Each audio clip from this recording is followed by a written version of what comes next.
नमस्कार, हरियाणा न्यूज देख रहे हैं आप और आपके साथ मैं हूं प्रतिमा दत्ता। टू द पॉइंट बात करने के लिए आज हमारे इस खास शो में बीजेपी प्रदेश अध्यक्ष ओम प्रकाश धनखड़ जी मौजूद हैं, जो हमसे सीधे बात करेंगे टू द पॉइंट और देंगे तमाम सवालों के जवाब। धनखड़ साहब, बहुत स्वागत आपका। जी धन्यवाद, आपने टू द पॉइंट में मुझे आमंत्रित किया है और आपके सवाल अगर टू द पॉइंट होंगे तो मेरे जवाब भी टू द पॉइंट होंगे। लगातार बैठकें कर रहे हैं, बैक टू बैक, क्या मकसद है इन बैठकों का? देखिए, भारतीय जनता पार्टी कार्यकर्ता आधारित कैडर बेस्ड मास ऑर्गेनाइजेशन है, कार्यकर्ता आधारित जन संगठन है। तो हमारे यहाँ कार्यकर्ता के जो भी लेवल हैं, चाहे वो जनप्रतिनिधि के रूप में हैं, चाहे वो प्रदेश की टीम के रूप में हैं, चाहे ज़िले की टीमों के रूप में हैं, मंडल की टीमों के रूप में हैं, फिर बूथ की टीमों के रूप में हैं, तो हमारे यहाँ बैठक हमारी कार्य पद्धति का एक बड़ा इम्पोर्टेंट हिस्सा है। इस नाते से क्योंकि सबको एक ही दिशा में काम में लगाना होता है, एक खास किसी कार्यक्रम के लिए या खास किसी गतिविधि के लिए या खास किसी मकसद को अचीव करने के लिए।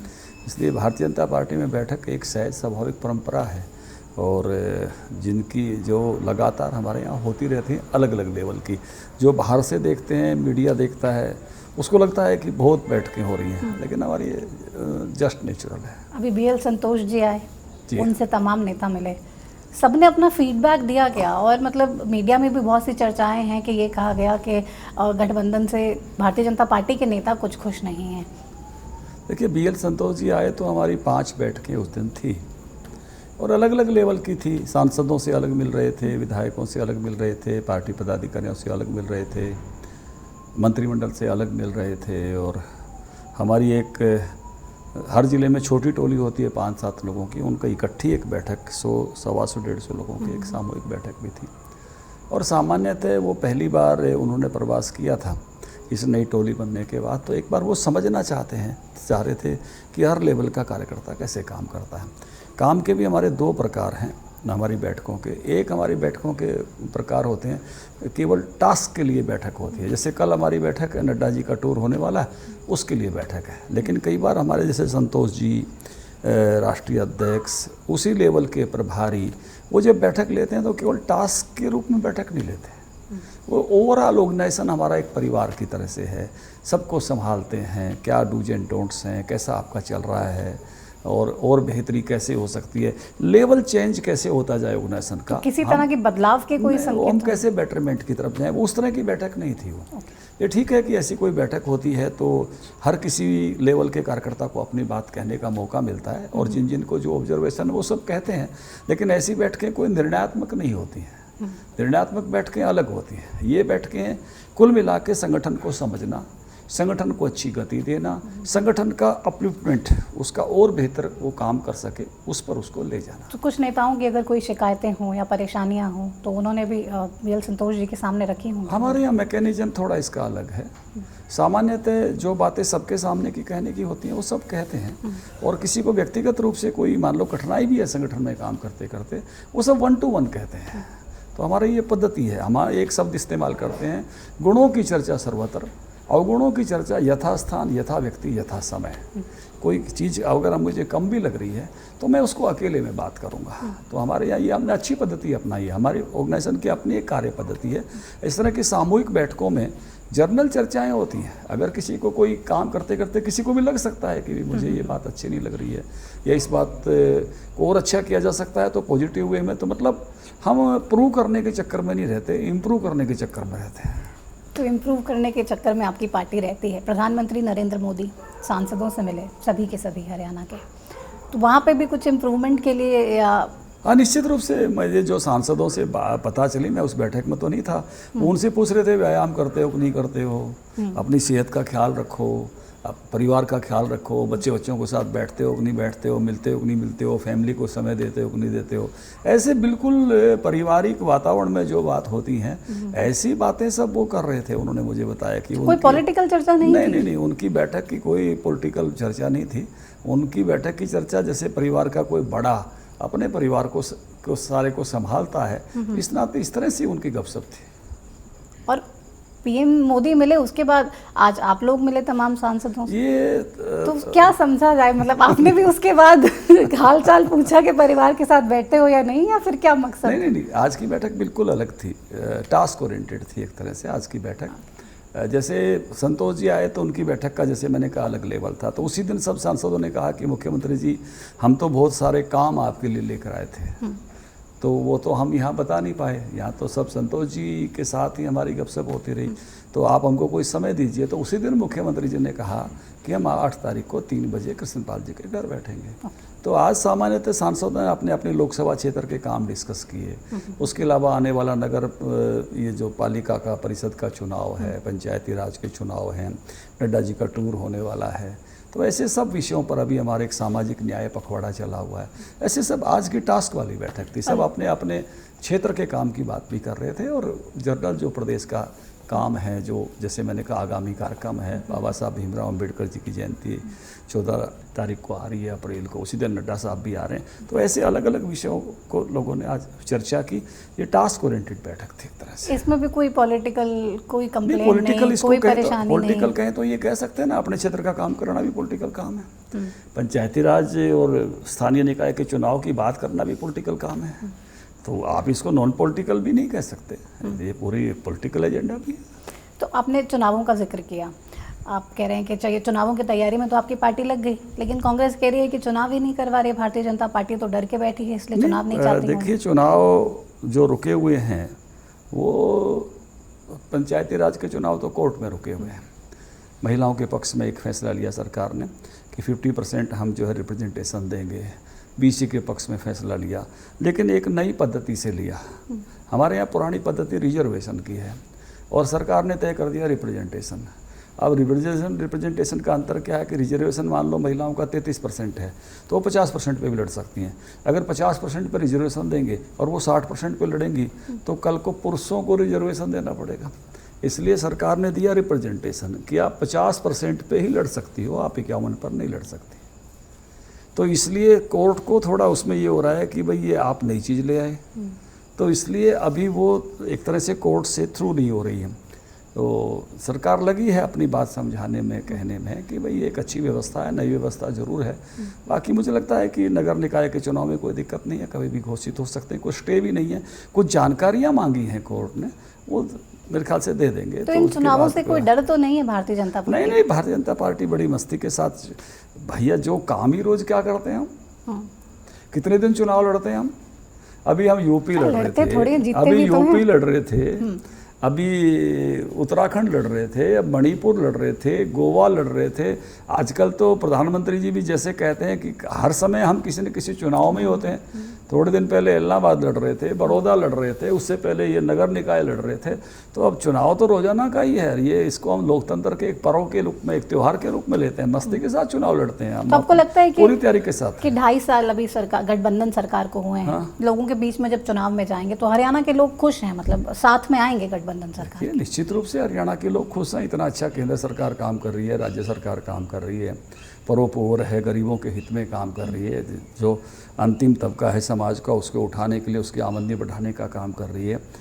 डायरेक्ट बेनिफिट जो देने का काम मोदी जी की सरकार ने या मनोहर जी की सरकार ने किया है, किसान सम्मान निधि के रूप में हो, चाहे वो आयुष्मान कार्ड के रूप में हो, चाहे अटल पेंशन योजना के रूप में हो, सोशल सुरक्षा के जिस प्रकार के बीमे हैं, जीवन ज्योति सुरक्षा बीमा वगैरह, हर चीज़ में हम देखेंगे जनधन के चाहे खाते हों, चाहे गरीबों को सीधा अनाज दिया जा रहा हो, माँ बहनों को रसोई गैस दी गई हो, जल से नल से जल हर घर में दिया जा रहा हो, प्रधानमंत्री आवास योजना हो, परिवार पहचान पत्र यहाँ मुख्यमंत्री जी बनाकर आखिरी परिवारों की आमदनी बढ़ा रहे हैं, आयुष्मान का जो है वो स्तर बढ़ा रहे हैं, 1,80,000 तक देंगे, बीपीएल का स्तर बढ़ा रहे हैं। मैंने इतनी तरह की डिलीवरी है, किसानों को डायरेक्ट उनके खाते में पैसे देने शुरू किए हैं फसल के, बहुत मतलब जिसको गुड गवर्नेंस कहते हैं।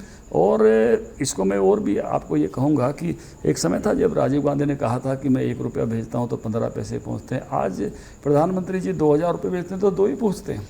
तो एक आखिरी छोर पर चीज़ें डिलीवर हो रही हैं इस सरकारों से। डबल इंजन सरकार अच्छा काम कर रही है, लोग खुश हैं। लोग खुश हैं।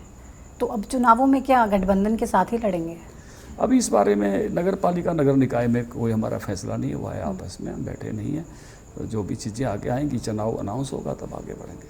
आपने किसानों का जिक्र किया, 2022 तक किसानों की आय दोगुनी करने का सरकार का लक्ष्य था, अब हो गई किसानों की आय दोगुनी? देखिए, जो लेवल था 15-16 में एमएसपी का और अब जो लेवल है, मुझे लगता है कि एक बार आप देखेंगे तो उनकी आमदनी जो है वो 5,000 रुपये से लेकर प्रति एकड़ 15-20 हज़ार रुपये तक बढ़ी है, प्रति एकड़ बता रहा हूँ मैं आपको। दूसरा 6,000 रुपये डायरेक्ट जाना शुरू हुआ है। तीसरा 8,400 करोड़ रुपया कंपनसेशन का किसानों के खाते में गया है। जो हरियाणा की मैं बात कर रहा हूँ, पूरे देश की मैं बात नहीं कर रहा। जिस प्रकार से हमारी कुछ फसलों के दाम बाज़ार में भी अच्छे मिलने लगे हैं, तो मैं ये कहूँगा कि एक पूरा लेवल चेंज जो है प्रति एकड़ हुआ है। तो उस नाते से ये जो बदलाव है, क्योंकि प्रति व्यक्ति तो हम उसको नहीं नाप सकते, लेकिन आप इसको औसत रूप से भी देखें, अगर इन वर्षों में एक 10,000 रुपये प्रति एकड़ वैसे आमदनी बढ़ी, 6,000 रुपये उसको वैसे मिलना शुरू किया, तो 15-16 हज़ार उसको बाकी कुछ बेनिफिट्स जो बाकी जो मिलने शुरू हुए हैं बाहर के बाज़ार के माध्यम से, भावांतर भरपाई के माध्यम से या कंपनसेशन के माध्यम से उसका रिस्क जो ख़त्म किया है, एक हैंडसम बढ़ोतरी मैं इसको कह सकता हूँ। हालांकि ये एक लगातार चलने वाली प्रक्रिया है, किसी समय पर इसको रोका नहीं जा सकता, लेकिन आपको ये आंकड़े और आकलन जरूर करना चाहिए। ये ठीक है कि इस बीच में इन्वेस्टमेंट जो इन्वेस्ट कॉस्ट भी बढ़ती है, जो है निवेश बढ़ता है, लेकिन एक जो 50% प्रॉफिट के साथ फसलों के दाम देना शुरू किया मोदी जी की सरकार ने, हालांकि उसमें से लोग और बेहतर की मांग करते हैं C2 की, लेकिन A2+FL भी जो दिया वो इससे पहले किसी ने नहीं दिया था साहब, इन कांग्रेसियों ने नहीं दिया था। आज ये जो बात बनाते हैं, बात करते हैं, ये 1.5 रुपये के चेक दिया करते थे, ऐसे कंपनसेशन नहीं दिए थे इन्होंने 15,000 प्रति एकड़ के। इन्होंने 10 साल में जितना 1,000 करोड़ रुपया हमने हर साल लगभग कंपनसेशन दिया, 1,000 करोड़ से ज़्यादा तो आप प्रयासरत हैं और उस समय उनका 100 करोड़ भी नहीं था पर ईयर कांग्रेस के ज़माने का। तो बड़ी बड़ी बातें तो मार देते हैं, मैं कई बार सुनता हूँ कांग्रेसियों के बयान, लेकिन ये नहीं देखते भी तुम उस समय क्या कर रहे थे, कहाँ खड़े थे, तुमने क्या किया था इन सब चीज़ों के साथ। बीजेपी डिलीवर करती है साहब, यही बीजेपी की खास बात है। तो हुड्डा साहब तो अभी भी कह रहे हैं कि बीजेपी जेजेपी की सरकार को लोग बाहर का रास्ता दिखाने वाले हैं, हरियाणा में अब कांग्रेस की सरकार। अच्छा, अगर वो ऐसा नहीं सोचे तो सो कैसे पाए? जो आदमी 10 साल मुख्यमंत्री रह लिया हो, उसको कोई ना कोई तो सपना लेके सोना ही पड़ता है ना, नींद ऐसे थोड़ी होती। इसलिए लोग तो ये सपना ही है, और क्या कहेंगे आप इसको, वो तो पिछली बार भी कह रहे थे। तो इसलिए ऐसे आदमी को 10 साल मुख्यमंत्री रह लिया हो, उसको तो ऐसे वो ख्यालात आते ही होंगे, तो फिर वो अगले जो भी चुनाव की तारीख है उसमें ऐसे सोचता होगा, तो नेचुरल है, इसमें कोई खास बात नहीं है, वो उनका ऐसा सोचना स्वाभाविक है। तो आप उनको बिल्कुल ये मानते हैं कि सपना नहीं, मतलब हकीकत नहीं होने देंगे? कांग्रेस सारे देश में खत्म हो रही है। यूपी में क्या हुआ कांग्रेस का? कभी इतनी बड़ी पार्टी थी, वो तो संतोष मना रहे हैं कि हमारा तो कुछ था ही नहीं। उत्तराखंड में क्या हुआ, मणिपुर में क्या हुआ, गोवा में क्या हुआ? कांग्रेस खत्म हो रही है, इसलिए कांग्रेसियों को नींद नहीं आ रही बेचारों को, बुरी हालत है। कांग्रेसियों के इंटरव्यू कीजिए, देखिए तो कांग्रेस मुक्त भारत का जो सपना आप लोगों ने देखा है, जो क्योंकि पार्टी की केंद्रीय शक्ति क्या थी? परिवार का करिश्मा खत्म हो रहा है साहब। जब परिवार का करिश्मा खत्म हो रहा है तो उसकी केंद्रीय शक्ति कमजोर हो रही है, तो सब राज्यों में कांग्रेस खत्म हो रही है। अभी पंजाब में क्या हालत हुई, तो कांग्रेस जिस दिशा में जा रही है, मुझे लगता है कि कांग्रेस का कुछ भविष्य अब बचा है हरियाणा में भी। कांग्रेस मुक्त भारत लगता है कि आप लोग करवा के ही निश्चित रूप मानेंगे? से कांग्रेस ही उसमें लगी हुई है साहब, कांग्रेस खुद भी लगी हुई है। कांग्रेस जिस प्रकार के निर्णय कर रही है, जिस प्रकार से चली हुई है, जिस प्रकार से कांग्रेस की गतिविधियां हो रही है, उसमें से सबको साफ दिख रहा है कि कांग्रेस खुद उस रास्ते पर है। कांग्रेस तो चलिए हाशिए पर है ही, लेकिन आम आदमी पार्टी अब उभर रही है। आपको लगता है हरियाणा में आम आदमी पार्टी कुछ कमाल कर सकती है? देखिए, मैं ये देख रहा हूँ कि 349 स्थानों पर शायद ये उत्तर प्रदेश में लड़े थे, सब जगह इनकी जमानत जब्त हो गई। ये 70 स्थानों पर उत्तराखंड में लड़े, 68 स्थानों पर इनकी जमानत जब्त है। ये 39 स्थानों पर गोवा में लड़े, 35 स्थानों पर इनकी जमानत जब्त है साहब। क्या कहेंगे आप? ये तो कांग्रेस ने सेल्फ गोल कर लिया वहाँ। अगर कैप्टन अमरिंदर को नहीं निकालते तो कांग्रेस वहाँ बच्चे बहुमत के साथ आती। कांग्रेस ने सेल्फ गोल किया, नंबर 1 पर कांग्रेस थी, 2 पर ये थे, नंबर 1 वाला गिर गया। अब मान लो आप ये हरियाणा न्यूज़ चैनल चलाते हो, और मान लो कोई और चैनल नंबर 1 पर है, आप नंबर 2 पर दम से खड़े हुए, वो गिर जाए कि अपनी गलतियों से, तो नंबर 1 कौन होगा? ये ऐसी बात है, इनकी कोई उसमें से, इनके पुरुषार्थ से वहाँ सरकार आई है ऐसा नहीं है, बाकी के ढह जाने से सरकार आ गई है। क्योंकि अकाली दल के भी निर्णय ऐसे हुए कि वो मोदी सरकार को छोड़कर चले गए, कैप्टन साहब के पीछे खड़े हो गए। इतनी बड़ी जीत आपको लगता है बिना मेहनत के मिल सकती है आम आदमी पार्टी को? बिल्कुल, मैं कह रहा हूँ जब गिरती है कोई चीज़ें तो ऐसे ही गिरती हैं उस समय, तो उस नाते से वो गिरी तो ये नंबर 2 पर खड़े थे तो इनको मौका मिल गया। वो तो अगली बार वहाँ आएंगे, जैसे हम पुरुषार्थ से आए हैं उत्तर प्रदेश में 37.5 साल बाद, किसी को नहीं लगता था साहब, बहुत लोग बोलते थे कि बहुत हो गया, आप कैसे आएंगे, यूपी में तो कभी दोबारा आते ही नहीं है, ये एक लाइन, टैग लाइन चलती थी। उत्तराखंड पहाड़ी राज्य में तो कभी आती नहीं सरकार दोबारा, ये चलता था साहब। गोवा में तीसरी बार, ये गजब की बात है, ये पुरुषार्थ से आना है। तो जब ये वहाँ कुछ करेंगे उसके नाते से आएंगे तो फिर बताएंगे कि भाई अब तमाम नेताओं की चर्चा है कि आम आदमी पार्टी में जा सकते हैं। भाई अशोक तंवर चले गए, अशोक तंवर तो आजकल मुझे लगता है कि पता नहीं, मुझे तुलना करनी चाहिए कि नहीं करनी चाहिए, लेकिन जितनी जल्दी से जा रहे हैं तो वो धूमकेतु जैसी हालत हो गई है। अभी थोड़े दिन पहले वो दूसरी राशि में दिख रहे थे, अभी दूसरी राशि में दिख रहे हैं, बड़ी तेज़ी के साथ वो बदल रहे हैं, इतनी तेज़ी से बदल रहे हैं कि लोग भी अब उनके, अभी वो ममता के साथ होर्डिंग हटे नहीं है कि वो अगले होर्डिंग पर आ गए हैं। तो ये इतनी तेज़ी से बदलाव से, और वो फिर कांग्रेस अध्यक्ष थे भी, वहाँ कांग्रेसियों ने जमने भी नहीं दिया था उनको, बड़े बेआबरू होकर तेरे कूचे से निकले हम, ये हालत थी उस समय। और अब ये इतनी जल्दी बदलाव, मुझे लगता है कि क्रेडिबिलिटी के बिना नहीं चलता है यहाँ पर साहब, क्रेडिबल लोग चाहिए। राजनीति में क्रेडिबिलिटी बहुत बड़ी बात तो होती बार बार पार्टी बदलने से क्रेडिबिलिटी खत्म होती है किसी की भी। आप टिके हैं कहीं ना कहीं, जब आप टिकते हैं, आप किसी विचार पर टिकते हैं, किसी सिस्टम पर टिकते हैं, तो लोग भरोसा करते हैं सब। ये भी कहा जा रहा है कि बहुत से नेता जो हरियाणा बीजेपी के हैं, जिनको पार्टी ने अभी कोई पद नहीं दिया है, कोई बड़ी जिम्मेदारी नहीं दी है, वो भी आम आदमी पार्टी के टच में हैं। आप एक कमाल की बात कर रहे हो, मेरे पास, मेरी जीत को तो एक 15 किलो के टीन के बराबर है, और उनकी जीत 1 किलो की घी की पीपी के बराबर है। 15 किलो का टीन ज़्यादा है कि 1 किलो की घी की पीपी ज़्यादा है? किस लिए जाएंगे? देश भर में किसकी सरकार है? उत्तर प्रदेश में किसकी सरकार है? उत्तराखंड में किसकी सरकार है? आप देश भर में देखेंगे कि कितनी बड़ी पार्टी के रूप में आज हम खड़े हैं। हमारे 400 से अधिक आज सांसद हैं, 1300 के लगभग हमारे विधायक हैं। हर कोई आदमी ये कहने लगा है कि 2024 में बीजेपी ही आ रही है। लोकसभा में तो हाँ, लेकिन विधानसभा में 100% यहाँ आएंगे। पहले लोकसभा में आएंगे, फिर उसमें भी आएंगे। जैसे गोवा में तीसरी बार आए हैं, ऐसे हरियाणा में तीसरी बार आएंगे। यहाँ किसी का और कोई चारा चलने वाला नहीं है, और कोई बीजेपी का व्यक्ति ऐसा नहीं सोचता। हाँ, बीजेपी ने किसी को मैं कहूँगा कि भी ऐसी जगह पर छोड़ रखा हो कि भाई उसी को लगे कि मैं यहाँ, अब मेरा भविष्य दूर तक नहीं दिखता है। उस किसी एक आध व्यक्ति की बात मैं नहीं कह सकता, लेकिन जो बीजेपी का संजीदा कार्यकर्ता है, राष्ट्रवादी कार्यकर्ता है, वो ऐसे किसी जो वातावरण कोई बनाने की कोशिश करेगा तो ऐसे वातावरण के प्रभाव में आने वाला नहीं है वो। तो और वातावरण है भी नहीं कुछ भी, किस बात का वातावरण। उत्तर प्रदेश में हम हैं, बराबर में उत्तराखंड में हम हैं, अभी हिमाचल और गुजरात भी जीतेंगे दोनों।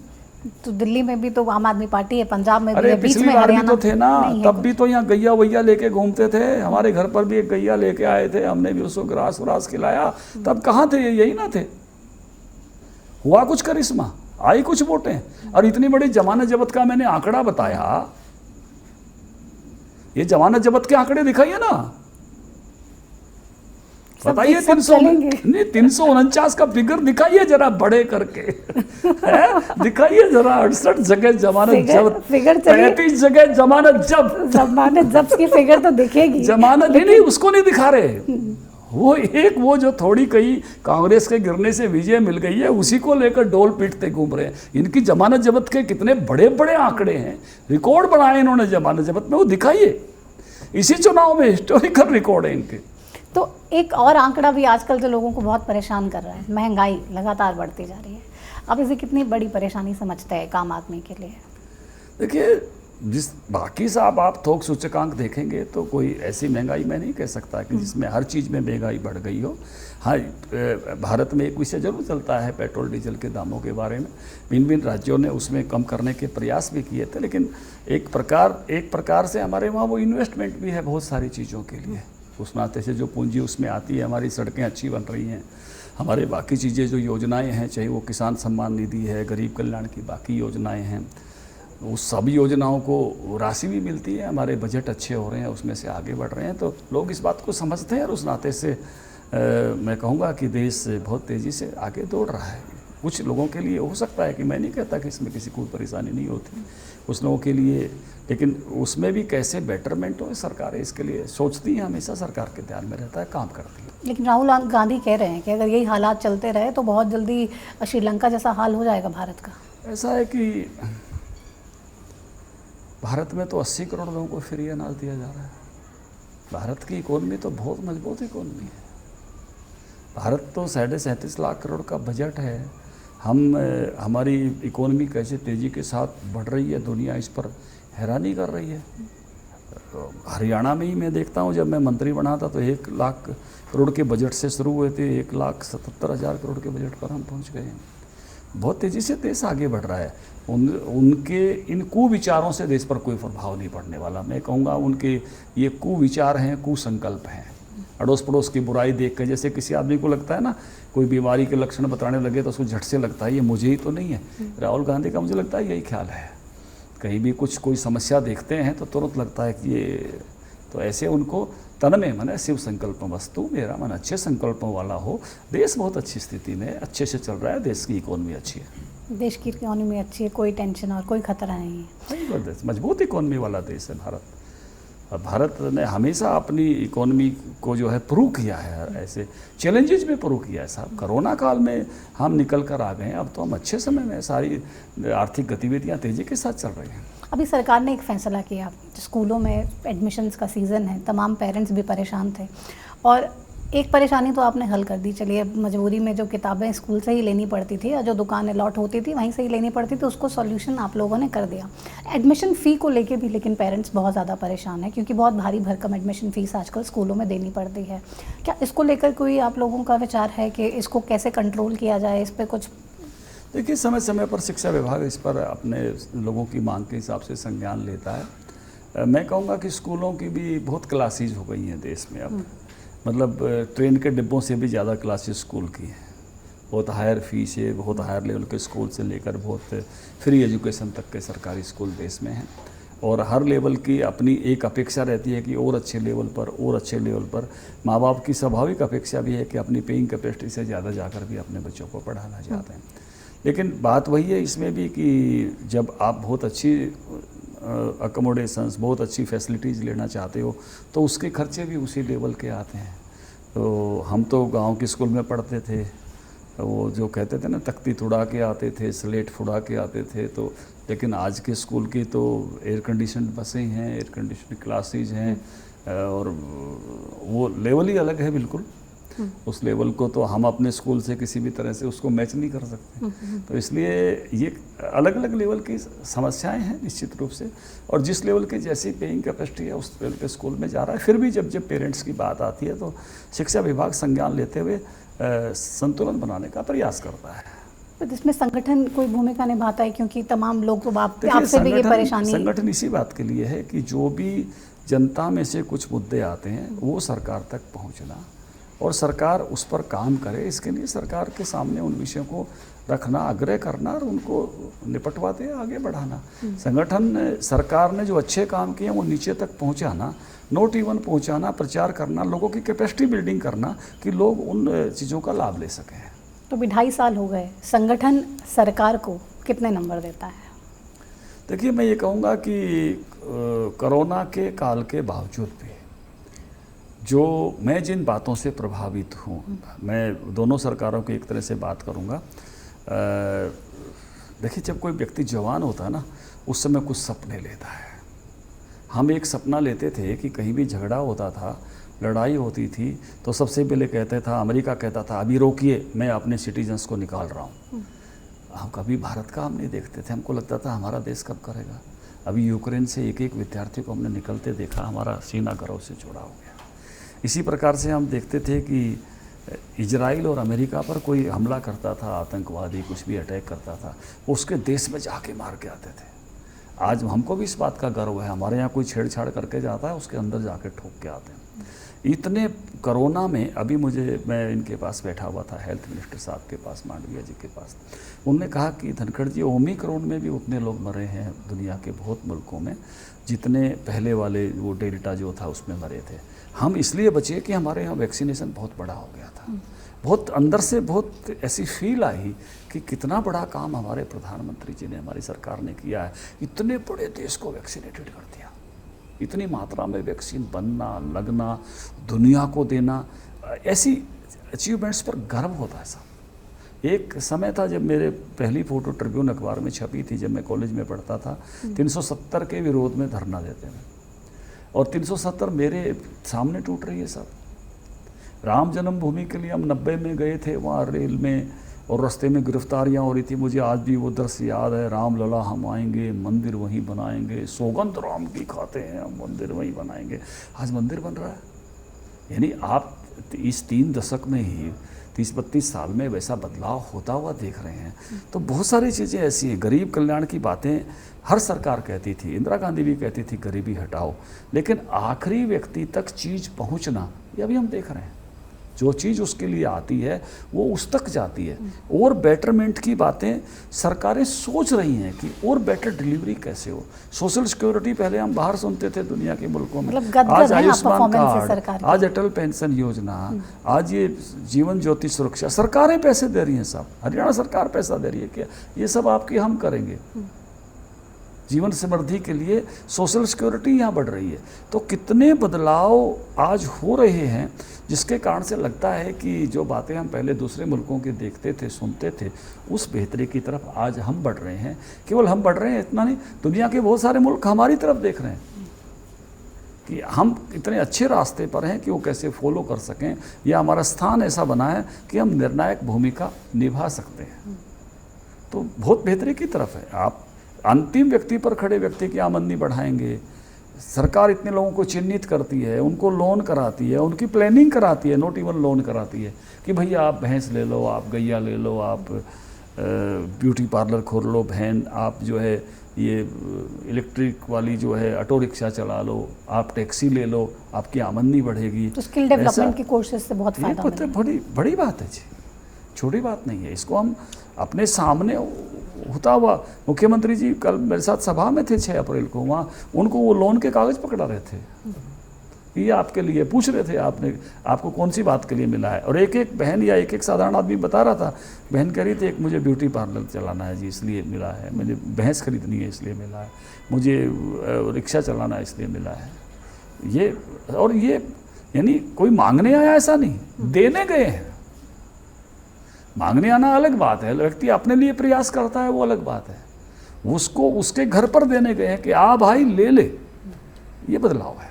तो संगठन के तौर पे आप सरकार को पूरे फुल मार्क्स दे रहे हैं? बिल्कुल। देखिए मैं एक बात कहता हूँ, तो मनोहर लाल जी और एक बार सुनिए आप, देखिए पूरे मार्क्स कभी नहीं होते, हमेशा और बेहतरी की ओर चलना ये जीवन का लक्ष्य है। कहीं आपने परफेक्शन मान लिया तो आप आगे कैसे जाओगे? अभी तो यात्रा शुरू हुई है, और आगे जाना है, और आगे जाना है। इसलिए कभी भी सेटिस्फेक्शन नहीं आनी चाहिए, मैं इसके पक्ष में नहीं हूँ। आपने जो किया यहाँ तक है, अभी और पड़ाव हैं, अभी और मंजिल है, और आगे बढ़ना है, लोक कल्याण के और अच्छे अच्छे काम करने, कहीं रुकना थोड़ी है। लेकिन कांग्रेसी तो कहते हैं कि 0 नंबर ही दे सकते हैं, नेगेटिव मार्किंग होती तो वो भी दे देते बीजेपी। वो कैसे देंगे बेचारे? वो पहले उनको कहो कि भाई यूपी में नंबर दो आप प्रियंका जी को, उत्तराखंड के नंबर दो कांग्रेस अध्यक्षा को, आप गोवा के नंबर दो, वहाँ के कैसे नंबर देंगे एक बार उनको पूछो आप। पंजाब के नंबर दो आप, सिद्धू और चन्नी की लड़ाई को कैसे नंबर देंगे? अब उनकी मार्किंग विचारों की कैसी हो रही होगी आप सोचो तो जरा, पूछो उनको। तो हरियाणा में भी जो लड़ाई है किसी से छिपी नहीं है, कुमारी शैलजा और भूपेंद्र सिंह हुड्डा की। तो इतने वर्षों से प्रतिमा जी संगठन नहीं बना। एक बेचारा एससी लड़का बना था अध्यक्ष, उसको ऐसा कर दिया कि वो घुमंतू हो गया है नोमैड्स की तरह से। एक ये बेचारी अनुसूचित जाति की बहन हमारी शैलजा बनी हुई है, इसको संगठन नहीं बनाने दे रहे। मेरा संगठन मैंने बूथ तक पहुंचा दिया, और ये आप सब कवर करते हो, एक्टिविटी होती है। आप 19,786 बूथ हैं, हर बूथ तक हम काम करते हैं, हर गांव तक काम करते हैं और वार्ड तक करते हैं। और ऐसे नहीं करते कि केवल आपको बताते हैं, आप कवर करते हो जी। हर पन्ना के प्रमुख तक बना रखे हैं आप कवर करते हो उसको। और उनका संगठन, आप स्टेट लेवल की बॉडी बताइए साहब अभी कहाँ है? बनाने की सोच रहे हैं। आप सोच रहे हैं तो फिर होगा क्या? तो जो आपसी लड़ाई में यहाँ खड़े हैं, कल आपको फिर उसमें से कुछ और बात कहेंगे कि ऐसा हो गया, ऐसा थोड़ी हो गया। आप काम नहीं कर रहे साहब, आप टीम के साथ चल नहीं रहे हो। आपके ईगो इतने बड़े हो गए हैं कि आप मिलकर काम नहीं कर सकते। मुझे कहना नहीं चाहिए, लेकिन परिणाम तो यही है ना। लेकिन अभी कहा जा रहा है कि भूपेंद्र सिंह हुड्डा की बात आला कमान ने मान ली है, कुमारी शैलजा को भी हटा देंगे, पूरी की पूरी कमान भूपेंद्र सिंह हुड्डा को मिल जाएगी हरियाणा कांग्रेस की। तो इससे कुछ बीजेपी के लिए खतरे की घंटी है या नहीं? मुझे तो लगता है कि ऐसा अगर वो करते हैं तो आप देखिए ना, 2 अनुसूचित जाति अध्यक्षों को उन्होंने पार कर दिया ऐसे ही बिना संगठन बनने देने के लिए। क्या सोचेंगे ये वर्ग? क्या कांग्रेस का व्यवहार रह गया साहब? किसी एक व्यक्ति के सामने कितना झुक जाना है? कोई पार्टी सर्वस्पर्शी है या नहीं है? सर्व समाज को साथ लेकर चल रही है कि नहीं चल रही? सबका साथ, सबका विकास, सबका विश्वास लेकर चलना कि नहीं चलना? बीजेपी के इस मंत्र से सीख लो। ये जो परिवारवाद ने ही सबसे ज्यादा नुकसान किया है कांग्रेस पार्टी का, इतने स्पष्ट रूप से मोदी जी ने कहा है। लोकतंत्र का भी नुकसान किया है, फिर भी अकल नहीं आ रही क्या? चाहे परिवारवाद ऊपर के लेवल पे हो चाहे नीचे के लेवल पे हो, बात तो वही है। तो एक मजबूत विपक्ष तो आप लोग भी मिस करते होंगे ना? हाँ, मतलब कुछ तो चाहिए ही होगा। बिल्कुल, विपक्ष देखो हमेशा पॉजिटिव और मजबूत दोनों चाहिए। मतलब लोकतंत्र में जो समालोचना करे, ठीक कमियां निकाले और बेहतरी की तरफ ले जाने की बात करे, निंदा के लिए निंदा नहीं। जैसे अभी आपने कहा नेगेटिव मार्क्स देंगे, भाई आपने देख लो ना एक बार भिन्न भिन्न राज्यों के, फिर तो दोगे। अपनी मार्कशीट तो देख लो एक बार। आपकी मार्कशीट बाकी जगह बहुत अच्छी है तो चलो हम भी कहेंगे यार ये तो बड़ा अच्छा परफॉर्म कर रहे हैं, बेचारे यहाँ कुछ रह गए थोड़े से। ऐसा थोड़ी है। मुझे वो चुटकुला याद आ रहा है कि वो किसी के पापा पूछ रहे थे कि बेटा तेरा रिजल्ट कैसा रहा? बोला सरपंच साहब का बेटा फेल हो गया। बोला वो पटवारी का बेटा भी फेल हो गया। तो वो बोला फलाने नंबरदार का भी फेल हो गया। तो बोला तेरा क्या हाल है, तू अपनी बताना। बोला फिर आप कौन से वो जो बड़े साहब लगे हुए हो? जब भिन्न भिन्न राज्यों में इनकी ये गति हो रही है तो यहाँ कौन सी सुगति की आप बात कर रहे हो? कांग्रेस उस रास्ते पे बढ़ रही है अपने निर्णयों से, अपने परिवारवाद के कारण। तो मनोहर लाल जी और दुष्यंत की जोड़ी जो काम कर रही है, कोऑर्डिनेशन ठीक ठाक है? हाँ बिल्कुल, गठबंधन ठीक चल रहा है, ठीक से काम कर रहे हैं। आगे 2.5 साल तक चलेगा? निश्चित रूप से अभी तो इसी उम्मीद के साथ चलते हैं कि भाई गठबंधन ठीक काम करता रहे और अच्छी डिलीवरी दें लोक कल्याण के लिए। क्योंकि लगातार जो मीटिंग्स हो रही हैं उससे ये मुद्दा बहुत ज़्यादा उठ गया है कि गठबंधन अब खतरे में है। नहीं, ऐसी कोई बात नहीं है। गठबंधन के विषय को नहीं, अपने अपने काम की मजबूत करने की बात तो दोनों पार्टियां करेंगी ही, करना ही चाहिए। क्योंकि ये हमेशा ही हर पार्टी का अपना धर्म भी है, उस नाते से वो अपनी पार्टी की एक्टिविटी करते हैं, हम अपनी पार्टी की एक्टिविटी करते हैं। तो इसलिए और बेहतरी की तरफ जाना ये है ही, लेकिन उसमें कोई अभी किसी प्रकार की कोई कठिनाई ऐसा नहीं है। तो कोविड काल के बाद अब लगातार ग्राउंड में आप लोग बहुत ज़्यादा सक्रिय हो गए हैं। प्रदेश अध्यक्ष के नाते सबसे बड़ी प्राथमिकताएं अब क्या हैं? देखिए, मैं जब अध्यक्ष बना था तो तभी मैंने कहा था कि हमारे यहाँ पार्टी का संगठन ऐसा नहीं है जैसा गुजरात में है, जैसा मध्य प्रदेश में है, जैसा हिमाचल में भी है। हम यहाँ नए, एक तरह से नए ऐसे आए हैं जो पार्टी में लोग पुराने भी बहुत हैं, लेकिन सरकार में आने वाली एक कंपेरेटिवली हम नई पार्टी है। यहाँ पर दूसरी ही पारी में चल रहे हैं एक तरह से। वहाँ 25-25, 30-30 सालों से लोग सरकारों में हैं। उस नाते से मुझे लगा कि संगठन हमारा नीचे तक मजबूत होना चाहिए, पन्ने तक जाना चाहिए, जैसे आप भी कह रहे थे। तो मैं उस संगठन की व्यवस्था में लगा हूँ, आपने देखा है। और वहाँ तक संगठन हम गांव-गांव, वार्ड-वार्ड, बूथ की कमेटी, पन्ना कमेटी तक उसके विस्तार में लगे हुए। एक है संगठन विस्तार, दूसरा है संगठन का विचारधारा के साथ खड़ा होना। तो किस तरह से जो हमारा विचार है, राष्ट्रवादी जो हमारा विचार है, गरीब कल्याण का जो हमारा विचार है, इन दोनों बातों को लेकर कि हम राष्ट्रवादी भी हैं, ये देश मजबूत देश बने। चाहे इसके मैंने कई एग्जाम्पल दिए उस नाते से, चाहे यूक्रेन से बच्चों के लाने वाला मैंने एग्जाम्पल दिया, कोई हम पर हमला करे तो हम जाकर ठोक सकते हैं उस नाते से दिया, वैक्सीनेशन की ज़रूरत पड़ी तो हम अपने देश को उस तरह से सारे को वैक्सीनेटेड कर सकते हैं सबसे कम समय में। तो हम एक मजबूत देश के रूप में ये राष्ट्रवाद है। लेकिन जो अंतिम पंक्ति में है उन तक राज के फल पहुँचे, उन तक सोशल सिक्योरिटी पहुँचे, वो भी इस देश में अच्छे से जिसको कहते हैं जीवन बिता सके, इन दोनों को लेकर हम चलते हैं। और वो विचार नीचे तक कि मेरी कमिटमेंट क्या, तो मेरी दीनदयाल उपाध्याय ने अंत्योदय शब्द कहा था कि पहले देश फिर पार्टी फिर हम, लेकिन पार्टी किस लिए, आखिरी लाइन में जो व्यक्ति खड़ा हुआ है उसके लिए, सर्वे भवन्तु सुखिनः, लेकिन पहले किसको, जो सबसे आखिर में उसको। इस विचार के साथ अपने कैडर को तैयार करते हैं और हमारा कैडर जो है वो भविष्य उन्मुखी चीज़ों की तरफ आगे बढ़ता है, वो उसके विजन के साथ आगे बढ़ता है। आज हमने 75 साल पूरे किए, हम उन सबको याद कर रहे हैं जिन्होंने अपना बलिदान दिया इस देश की आज़ादी के लिए। 3,27,000 लोग बलिदान हुए के थे, 13,500 लोगों को कोर्ट से सज़ा दे के मार दिया था, तोप से उड़ा दिया, गोली से उड़ा दिया, फांसी दे दी गई। हम ये कहते हैं कि बुरे दिनों को भूलना नहीं चाहिए, नहीं तो फिर से आ जाएंगे। विभाजन की वो विभीषिका जिसमें 10 लाख लोग मारे गए, 10,000 बहनों की अस्मिता लूटी गई। अमृता प्रीतम ने एक उपन्यास लिखा है पिंजर, 10,000 ऐसे उपन्यास हो सकते हैं। जो 1.5 करोड़ लोग शरणार्थी हो गए थे, 8 करोड़ लोग प्रभावित हुए थे। रेड क्लिफ ने जो लाइन खींची थी भारत पाकिस्तान के बीच में, उसने कहा था कि मैं कभी वापस भारत पाकिस्तान नहीं जाऊंगा, क्योंकि मैं उन लोगों का सामना नहीं कर सकता जिनको बंगाल में और पंजाब में तकलीफ़ देकर आया हूँ। हमको ये याद रखना चाहिए। तो हमारा भविष्य कैसे अच्छा हो इस देश का, कैसे एक हम सशक्त राष्ट्र बने, मजबूत राष्ट्र बने हर पहलू से, तो वो एक विज़न लेकर हम चलते हैं और उस विज़न के साथ हमारा काम करता है। एक भविष्य दृष्टि हमारे पास है कि जब 100वां साल आएगा तो देश कैसा हो।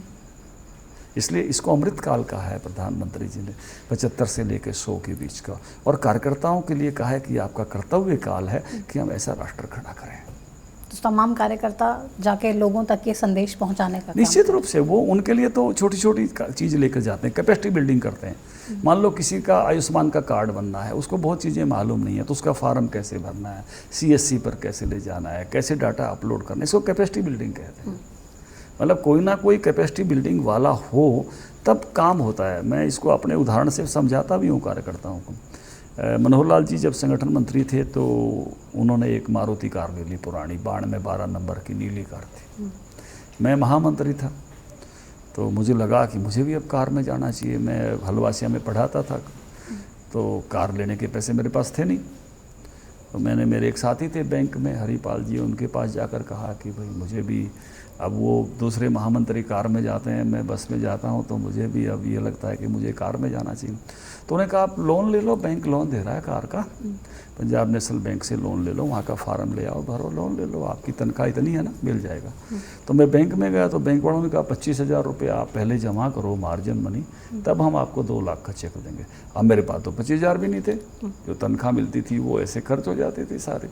तो मैं फिर उनके पास गया कि ये तो 25,000 रुपये मांग रहे हैं, मेरे पास नहीं है। तो उन्होंने कहा कोई नहीं, मेरी बैंक में, वो कोऑपरेटिव बैंक में थे, मैं आपसे यहाँ आपको एक लोन दे देता हूँ फर्नीचर का, उसके लिए हम कुछ वो नहीं मांगते, मार्जिन मनी वगैरह ये वो, और उससे आपको पैसे मिल जाएंगे, वो वहाँ जमा करा लेना। उन्होंने एक फार्म मंगाया, भरा, और ये बोला ये तो 15,000 ही देते हैं हम।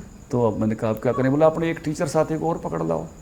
मेरे एक दोस्त हैं वो राजीव कटारिया, मैं उनको ले गया, तो उन्होंने भी उनका फार्म भरा दिया, 30,000 रुपये लिए, 25 पंजाब नेशनल बैंक में जमा कराए, 2 लाख की कार लाए। तो अगर वो हरिपाल जी उस समय मेरी कैपेसिटी बिल्डिंग नहीं करते तो शायद मुझे उस समय काम में देरी लग जाती।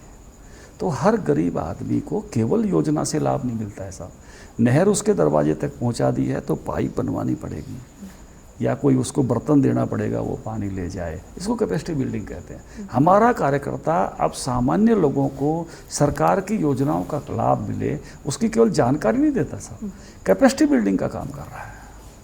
तालमेल यानी बिल्कुल बढ़िया है। अब बढ़िया, सरकार की योजनाओं को लाभ पहुंचा रहे हैं और इसलिए लाभार्थी लोग खुश हैं कि उनको उन चीज़ों का लाभ मिल रहा है और लाभ मिलने में संगठन मदद करता है। चलिए, बहुत शुक्रिया धनखड़ साहब अपना समय देने के लिए। तो आपने सुना बीजेपी प्रदेश अध्यक्ष ओम प्रकाश धनखड़ जी को, जिन्होंने तमाम सवालों का जवाब टू द पॉइंट दिया और ये बताया कि किस तरह से संगठन और सरकार दोनों मिलकर हरियाणा के हित के लिए काम कर रहे हैं। साथ ही साथ पीठ भी थपथपाई ना सिर्फ प्रदेश सरकार की और केंद्र सरकार की भी, जो लगातार जन कल्याणकारी योजनाएं लेकर आ रही है ताकि उसका लाभ हर व्यक्ति को मिल सके और इवन अंतिम छोर पर बैठे व्यक्ति तक भी उसका लाभ पहुंच सके। फिलहाल मेरे साथ टू द पॉइंट में इतना ही। आप देखते रहिए हरियाणा न्यूज़। नमस्कार।